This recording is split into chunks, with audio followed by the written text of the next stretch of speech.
Hello everyone, myself Khadija Farah. I work in the backend department of Chakraborty and Lakar Innovations Private Limited and would like to present to you the Julia programming tutorials. So let's get started. So in the previous video, we have discussed about hash, about the concept of hash, why we need hash, where is it actually implemented in our daily technical use. So in this video, we will be actually creating an application using the concept of hash. So what we will be doing in this application, or the purpose of this application, is to send messages between different clients. So for that, we obviously do require the use of or the concept of WebSockets. So we will be using the concept of WebSockets, and we will make different clients and make all these different clients able to talk to each other, send messages to each other, talk in the sense send messages to each other, and you can also broadcast messages to everyone. So we will see how this will be happening, how we make this happen. Okay, so I thought of dividing this entire video into three different sessions. Like first, I will be in the first video, I'll be creating the app till the routes part. So I'll be defining the resources, the database, everything. And in the next video, I will write the entire code and explain everything, each and every line by line, in the routes file. And in the third video, we will see how we will run the entire code and how the things are happening. Okay, so let's create our application. So go to command prompt, go to Julia mode using Genie, because I already have added the package Genie at 4. If you watched my previous videos, you know you have to, if you don't have Genie in your system, and also if you don't have Julia, I have already explained in the previous videos how to install Julia and how to use Genie as well. You need to use Genie at 4, but I already have in my system, so I'm just using Genie. Okay, now I will create a new app. I'll just name something like hash check.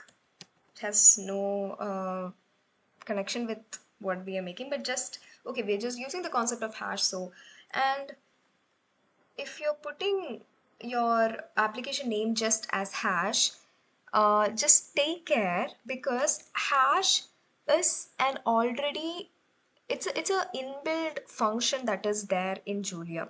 So whenever you are using any keyword that is already there in the programming language, the compiler get confused, like what we have actually asking the compiler to do. Are we actually calling the function, or is it just a name for the app? So the compiler gets confused. So always try to name something which is not there in buildly, or which is not a keyword, so that we can, it might cause a complication later, or it might not, but why don't we take precaution? So I'm just naming my app hash check. So I'm choosing SQLite as my DB backend. So our app is, so our app is ready now. So we have created our app. So in this application, what we will do is, we need a, obviously we need a route for the concept of WebSockets, through which, and in this route, we will create two channels. So one channel is for all the clients to, join. If two, or if whatever the number of clients be, if they wanted to, send messages to each other, they need to be inside our channel. Inside, it's like a platform. So they need to be, so it's it's just like you need to be in WhatsApp to send messages to your friend who's in WhatsApp, isn't it? So they need to be present in our channel in order for them to like send messages to each other. So we will create two different channels. Through one channel, all these clients can join, and in the next channel is through where we will be you know communicating with each other. So even when we are communicating with each other, what uh, the first and foremost condition is that we will be checking if this client already exists in our platform. Like if this person is already there in WhatsApp, only then they can send messages to their friend who's also in WhatsApp. So we will create two resource for that. Genie dot new resource. I'll name the first resource as users, through which they will be like and this users will just have only hash and the ID of the user. Okay, that's all. Now I'll have another resource which will have variables like receiver ID, sender ID, and the message which the person needs to send.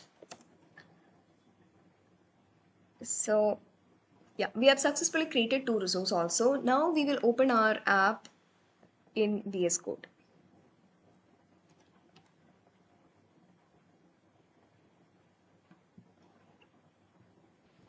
So I've opened my app in VS Code. So if you go to resource, you can see two resources already there, which is what we have created just now. And if you go to migrations, also you can see two of them there.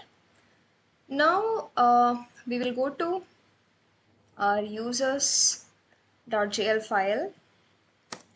So here, as I've told you, we will have just two variables, which is user ID, which is of type int and its initial value is 0, and a hash variable which is of type string to store the hash of that user, and its initial value will be none.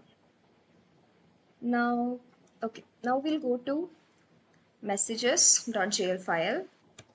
Here also we will have a receiver ID which is of types int and a sender ID of type int again. I'm sorry. And a variable named message of type string, which is to store the message, like what the sender want to send to the receiver. Okay, and here I have mentioned the variable name as hash, which is already a keyword in Julia. But we'll see if some problem happens later, we'll change that. But for now, let it be like that. Now we will go to the migrations table. Just ignore this. If you watched my previous videos, you know how to define variables, everything in the table as well. Make sure you give small I. Okay, then it's hash of type string. Okay, make this small I. Now just ignore these lines, you don't need them. Now save the file, go to the next file, remove this. I'm just commenting this because I need to do just like that. I'll have an RID of type int, then an SID of type int again, and message of type string. Make these small I. and ignore these lines. Save the file. So that's it. We have defined our two routes and their table as well. So in the next video, we will see how to define the routes. So basically what we are hashing is whenever you can log into you can log in from either different web browser or even from the same browser from different tabs. Anything is fine. So I will try to show both the cases as well. So every time a client tries to log in, there is a unique key that comes when that is there with the client logging in. Okay, so there is a unique key associated with every client who tries to log in. So that key is what we are trying to hash.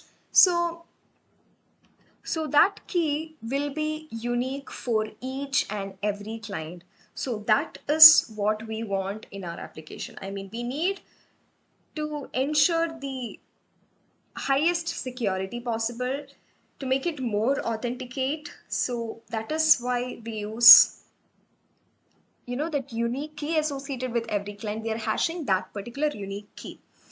Okay, so in the next video we will see how to define routes, and yeah, and after that we will see how to run this entire application. So we'll see in the next video. Thank you.